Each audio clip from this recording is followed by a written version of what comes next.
This is Things You Might Not Have Heard. I'm Jay Cleveland Payne, and right now I am prepared to give you 8 news stories from yesterday. Yes, yesterday's news today for you here for today's program.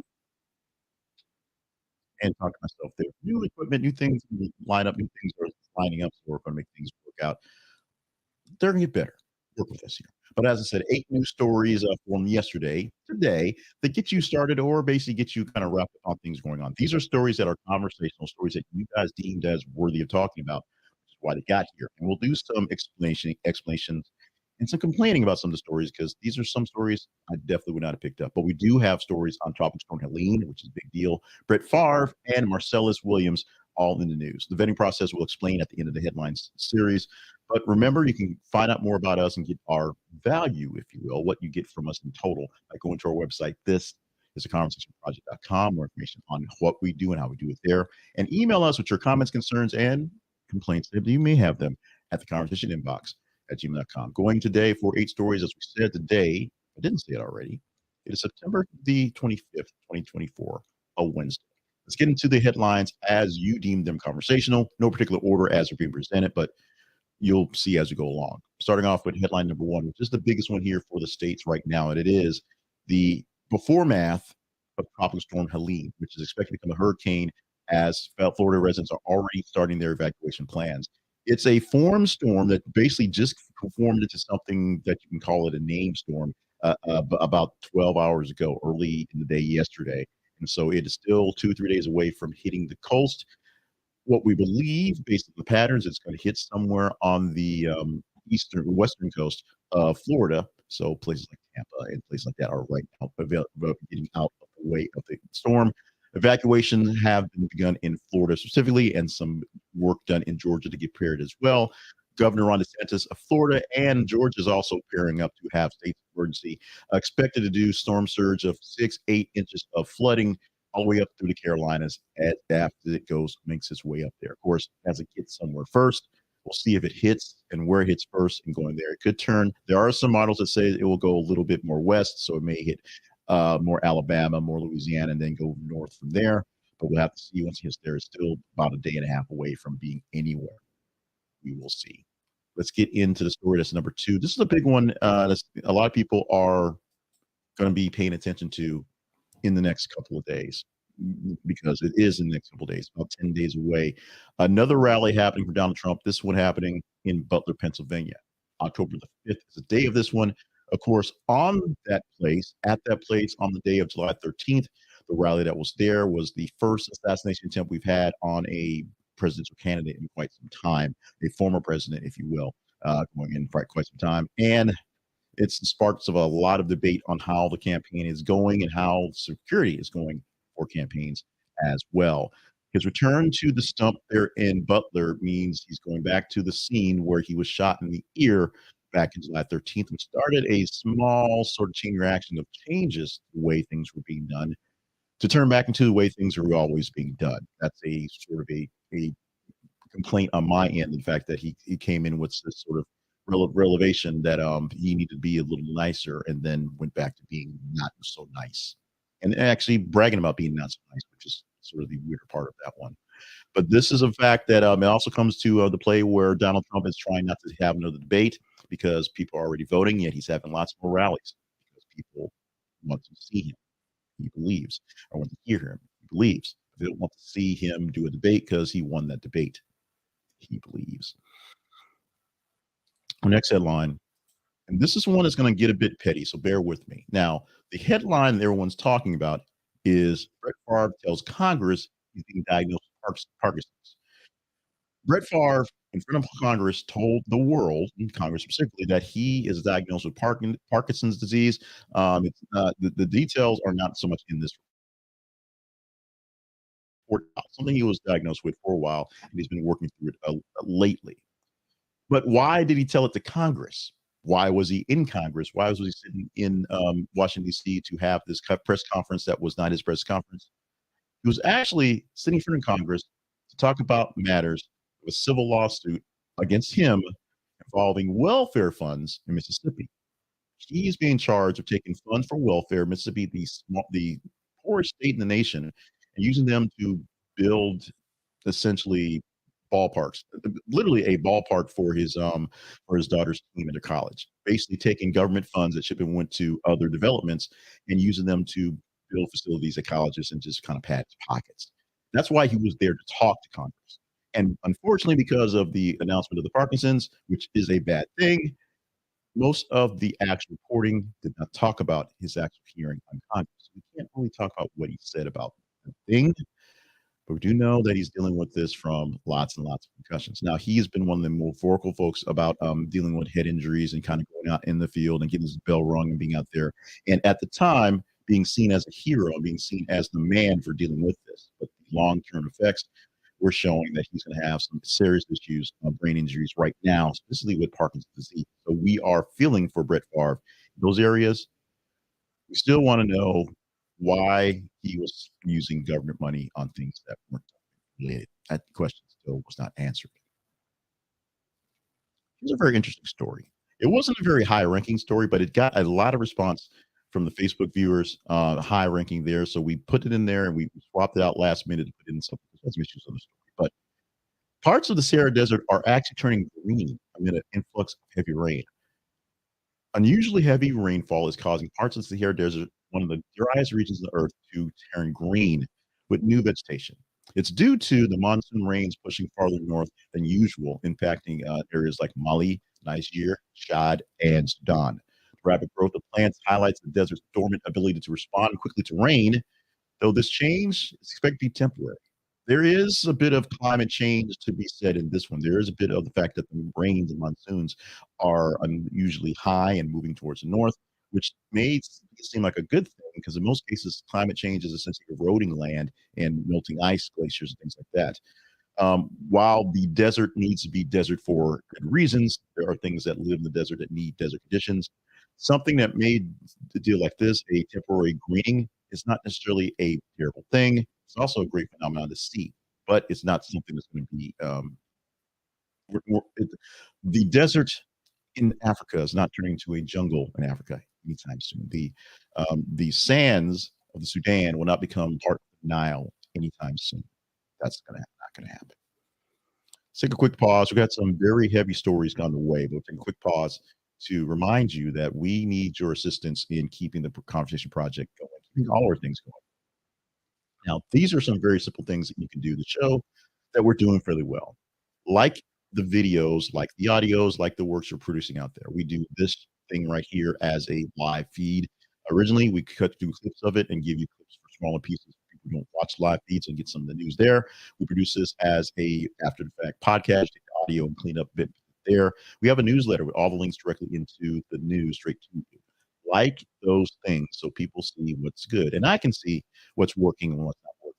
Share the ones that are working with folks so that we get more people involved, get more people engaged, more people in the conversation, because we'll explain how the stories get into these conversations, into these shows every single weekday morning. And if you're not getting this directly to you, you have to go look for it or just pop in your feed every so often. Subscribe. I'm not asking you to hit any bells or notifications. Just subscribe and check your subscriptions every so often, see what it is that you might be missing. We do appreciate all of that. No, this is going to get really heavy. Next couple will be really heavy, so bear with us for this one. Missouri executes Marcellus Williams despite prosecutors and the victim's family asking to be spared. We posted early yesterday that Missouri was going to execute Marcellus Williams, and it did late last night, happening despite the calls from the prosecutors and the victim's family to actually spare his life. He's convicted of a murder from 1998. Lisa Gale was the victim, but DNA evidence did not link him directly to the crime. There's also apparently some funny business in the way the court was run. Some jurors who were dismissed literally because they were black on race cases that may or may not have made a difference in the case. Appeals to delay the execution were denied at a Supreme Court, and his case raised concerns with potential innocence. However, the case is now done as Marcellus Williams has been executed as of last night. Here's a story that's taken a couple days to kind of circulate. It is not one that is for the faint of heart. Excuse me. Sorry about that. Especially for the audio folks, that's going to be really, really loud. Tufts University lacrosse players hospitalized after 4 days after a workout. 9 Tufts University's lacrosse players ended up being hospitalized for several days after a strenuous workout with a Navy SEAL graduate of the actual college. Players are diagnosed with ribondenosius. I'm going to say it one more time and try to do better. Ribondenosius, ribondenosius. I should just give it up ahead, but it's a serious conductive condition that can lead to kidney damage. Essentially, your body just gives up on itself and starts to just fold on itself, and it starts to kill itself.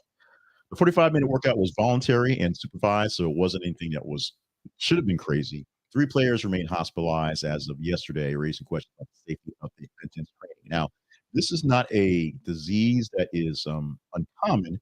Various people, including people who do a lot of long distance type, ultra marathon type activities, do suffer from this, and it's very much something you can recover from.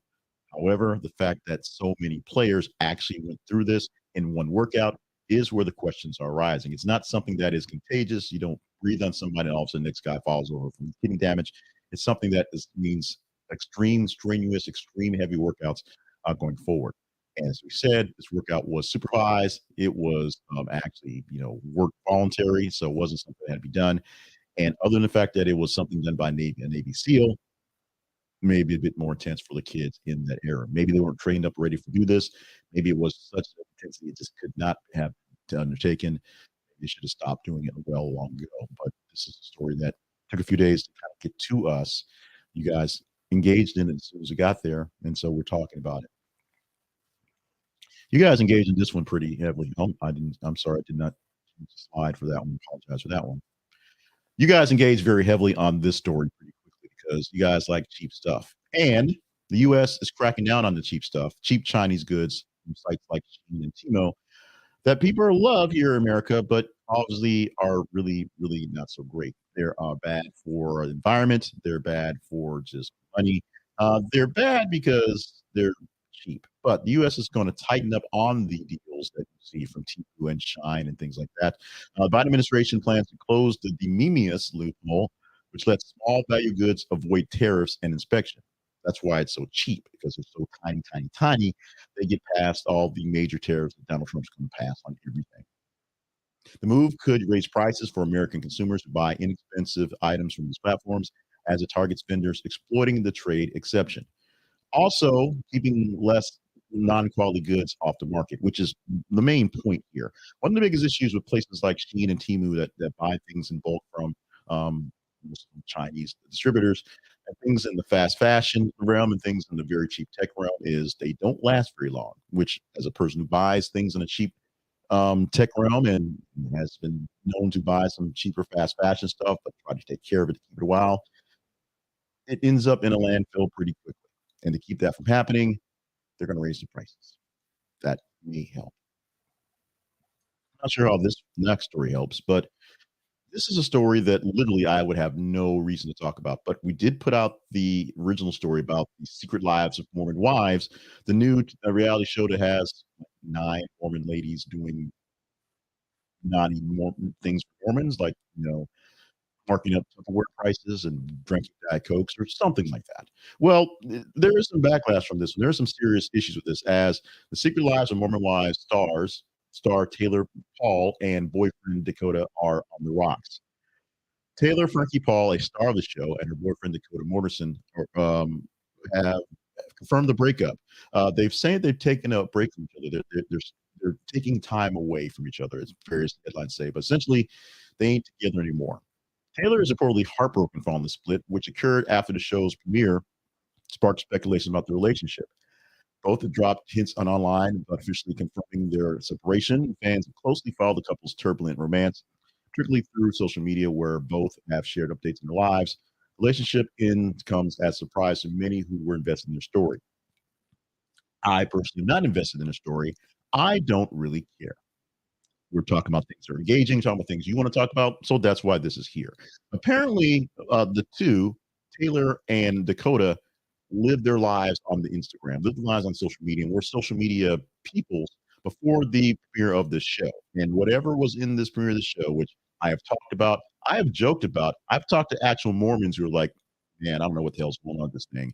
And it is what it is. I have no intention of watching it. This does not bring me to watch it, but you guys apparently do or care about Taylor and Dakota. I'm glad you care about Taylor and Dakota. So there's that. And I'm glad that you commented on a story that made it worth talking about that most people would not have engaged in because it means more people learn more stuff. The premise behind the Conversation Project is getting people into stories that are conversational, stories that are interesting, stories they may not have caught. This is one in particular I would not have caught at all. But apparently, you people love your Dakota and Taylor on the Instagrams and whatnot. So we are saddened by the loss of this couple. Maybe when the show's over and they get some more quiet time, they'll find a way back to each other. Maybe. Me, I actually. Let's go to something I do care about.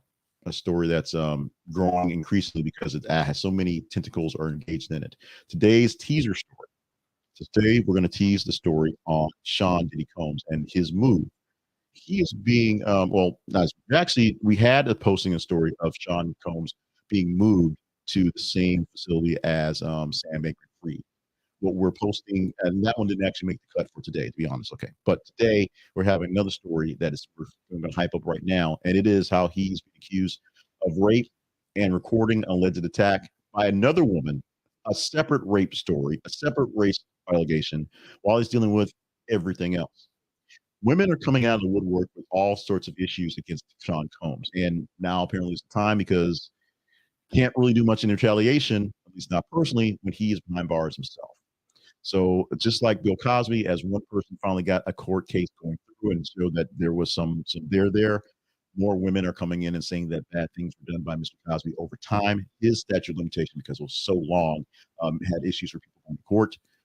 Same thing with Harvey Weinstein. That statute of limitations had a long time, or things going for a long time, had some issues of going to court, but some found their way in there. Sean Combs, his statute of limitations, not quite as big, not quite as old, not quite as dangerous in his actions. We'll see how this one plays out. A long way to go to say this is a teaser story. You want to see more about this one, talk about this one even more. You just engage in the stories and headlines wherever you may see them, particularly on the Facebook, on the threads, and on X. X and Facebook make all the difference. So on Facebook, it's facebook.com/this is the Conversation Project. On X, I think the scroll says Twitter because I hadn't changed it yet because we got dropped off of this for a while. It's twitter.com or x.com/th_conversation, th_conversation. And on your threads, find us at threads.net/at the conversation. This is conversation. Okay, used to seeing that one. These stories here get into the feeds. Every 50 minutes, we put a new story from various places across the internet sphere, and you engage in the story to let us know what stories are worth talking about. Like them, love them, hate them, share them. It's that simple. You just tell us what stories are worth talking about. We'll pull them in there. On Tuesday through Friday, we take 8 stories from the top half of the stories in the day, about 15 or so stories for the day, and give you 8 of those in presentation. Monday, it's 10 stories, top 30 of the weekend. It's that simple. Yesterday, we teased Trump going back to Butler, Pennsylvania, and it made it into the cut. Today, we're teasing Sean Combs, accused of a different rape crime.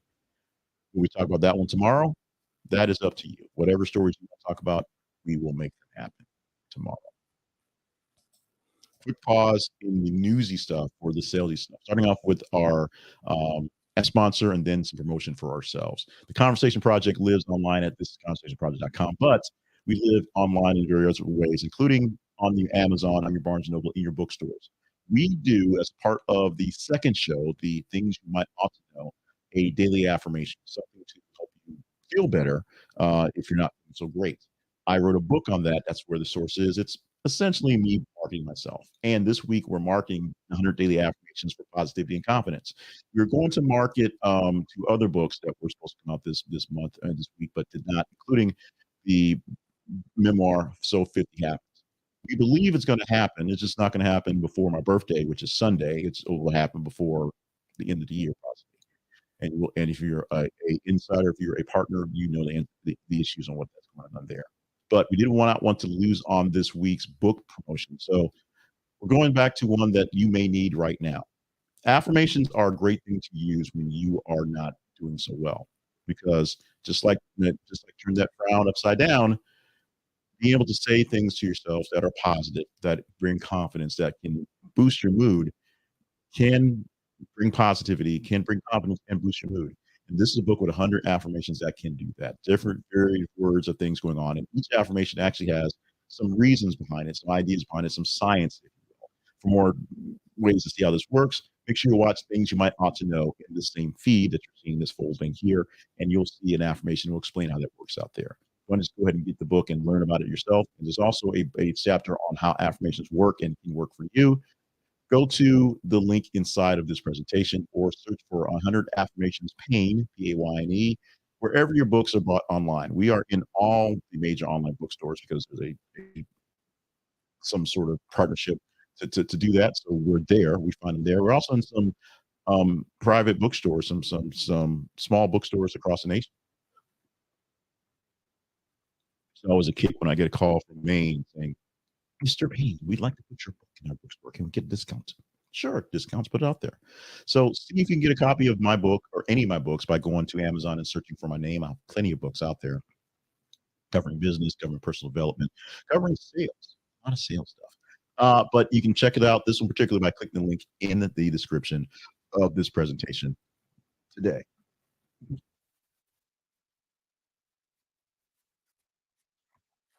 And wrapping things up for the day with a little bit of us. Conversation Project lives online at this. It's conversationproject.com. Stop by our website and visit our sponsors.